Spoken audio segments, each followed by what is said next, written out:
Welcome to the Freddy Fazbear Virtual Experience. Fazbear Entertainment is excited to join the digital age, and what better way to do that than with an edge-of-your-seat virtual reality experience. We know that Fazbear Entertainment has developed something of a bad reputation over the last few decades. And while it's true that some stories associated with our name were loosely based on actual events, the majority of them were total fabrications from the mind of a complete lunatic, lawsuits pending. But we aren't above laughing at ourselves. Ha ha ha. That's why we have recreated many of these completely fictitious scenarios, lies, that you've been fed over the last several years into a hilarious VR game, in the hopes that we can finally move past these childish ghost stories and develop a new relationship with you, as well as your kids. Don't forget the merch, perfect for birthdays. So sit back and enjoy a few scares. We do, however, ask that you agree to a simple waiver before you play.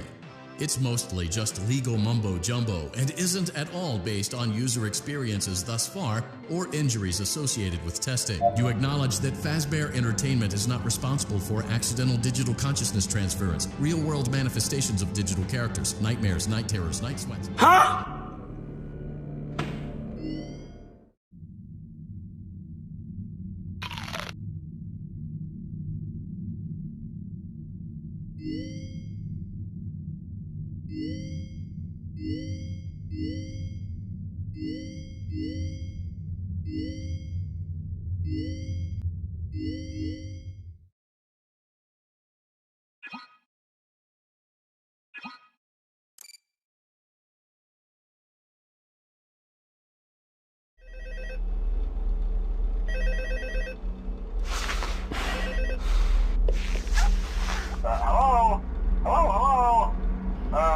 Hello and welcome to your new summer job at the new and improved Freddy Fazbear's Pizza.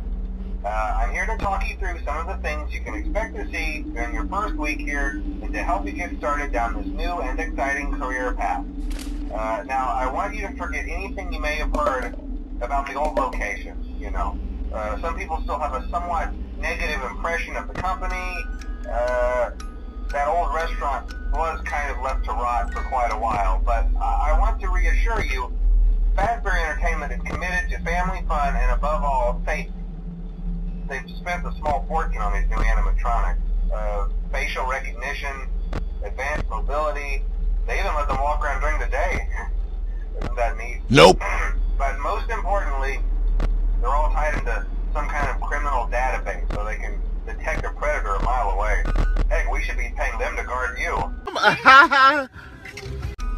Now that being said, no new system is without its kinks.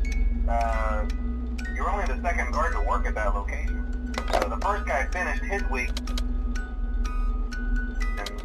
and we switched him over to the day shift. So, hey, look at you, right? Mainly he expressed concern that certain characters seem to move around at night and even attempted to get into his office. Now, from what we know, that should be impossible. That restaurant should be the safest place on Earth.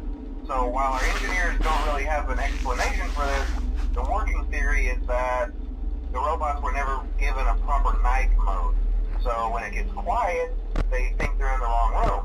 So then they go try to find where the people are, and in this case, that's your office. So our temporary solution is this. There's a music box over by the prize counter, and it's rigged to be wound up remotely. So just every once in a while, switch over to the prize counter video feed and wind it up for a few seconds. It doesn't seem to affect all of the animatronics, but it does affect one of them. And as for the rest of them, we have an even easier solution. You see, there may be a minor glitch in the system, something about the robot seeing you as an endoskeleton without its costume on and wanting to stuff you into the suit.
Know your place, trash.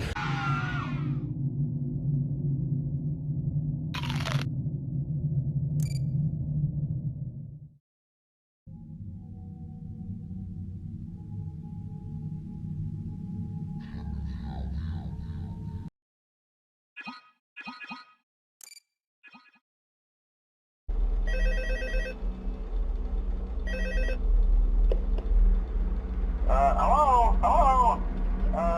See, I told you your first night wouldn't be a problem. You're a natural.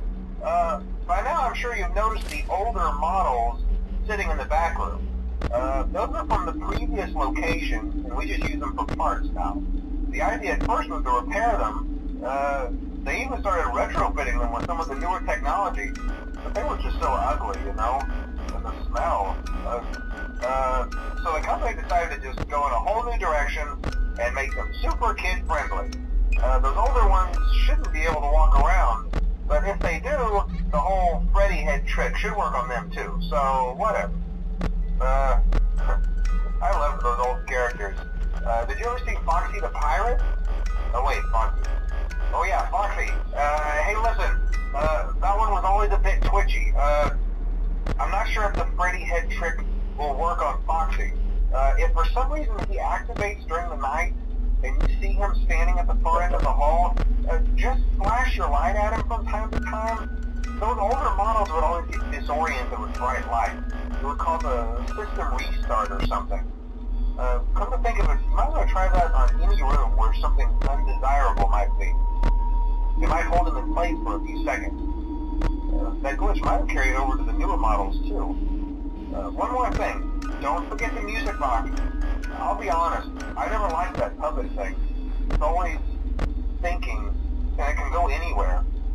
I don't think the Freddy mask will fool it, so just don't forget the music box. Anyway, I'm sure it won't be a problem. Have a good night, and I'll talk to you tomorrow.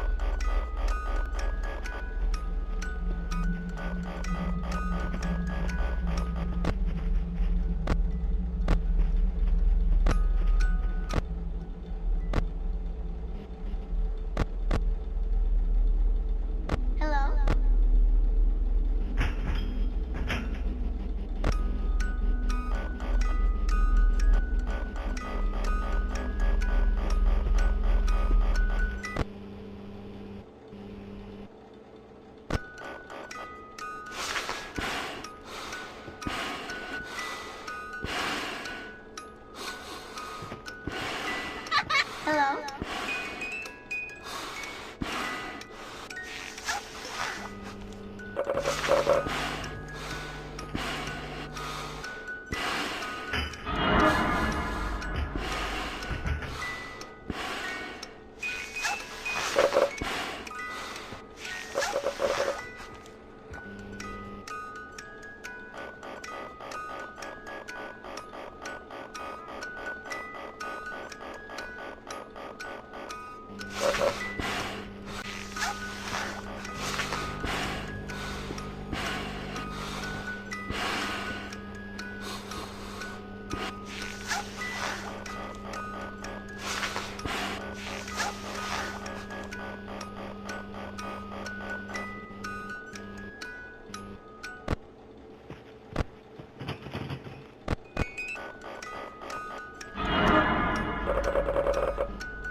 Using proprietary technology developed by Fazbear Entertainment, our VR development teams were able to use vintage control boards almost like plug and play, digitally recreating performances and personalities from the past in an instant.